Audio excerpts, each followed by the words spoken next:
Akafaliana indray no ijidiananao atokantrano manaraka ny televiziona malagasy ao anatin'ny mety tetry ny andro amin'ity fasilembefolony volana aprily roa andro alohan'ny paska ity tatahaka izao indray ny mandrafitra ny mety tetry ny amintsika amin'ny ankapobeny zany hoe somary nahazovana kokoa ny rivotra avy aty atsimo atsinanana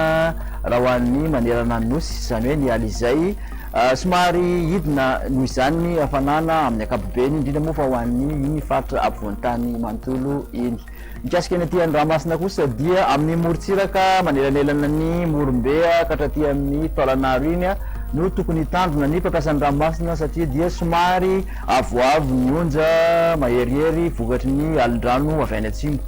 raha ny toetrandrontsika ho an'ny rapitso maraina no jerena dia amin'ny atsinanana iny no saika ahitana ny orana zany hoe amin'iny vadivavy fitovinany atsimo atsinanana somary betsabetsaka nirotsakorana ahitana orana ihany koa amin'iny antalasy ny tapany avalatry ny faritra analanjirofo iny analalava koa ahitana orana tandrivindraona mety arankotroka sy ambilobe raha ho an'ny aty ampovoan-tany indray dia ny ilana atsinanana dia somary andraona ny andro mety raha nyerika indraindray amin'ny faritra sasany ny anakafa kosa maina tanteraka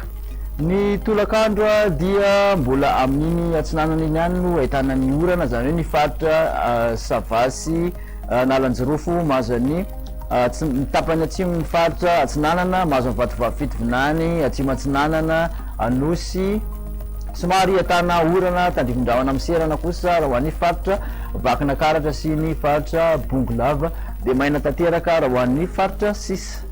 ny maripanina voavinavinina ho an'ny ambany-drindra dia 12 degré celsius mbola vakina karatra manodidina ny 17 ka hatramin'ny 20 ho aty amin'ny faritra ampovoan-tany ary mihoatra ny 13 kosa ny any amin'ny morontsiraka rehetrarehetra ny maripana ambony-drindra dia 13 degré celsius any mahajanga indray no nahitana an'izany tamin'ity indray nitoraka ity manodidina ny 20 ka hatramin'ny 17 raha ho an'ny aty amin'ny faritra ampovoan-tany sy 20 no mihoatra kosa raha ho an'ny morontsiraka rehetrarehetra raha mikasa ho any amin'ireo tanan-dehibe ivelan'ny Madagasikara indray ary ianao dia any Paris no ahitana orana tandrivindraona mety arankotroka ifandimany ny rahona sy ny masoandro raha ho an'ny Milan, Johannesburg ary Nairobi ibalika tanteraka kosa ny masoandro raha ho an'ny Bangkok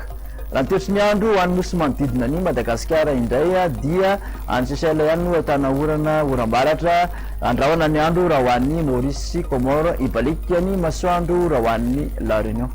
dia izay indray no masakazona tolotra antsika tamin'ity anio ity fa manasitra anao amin'ny manaraka indray veloma tompoko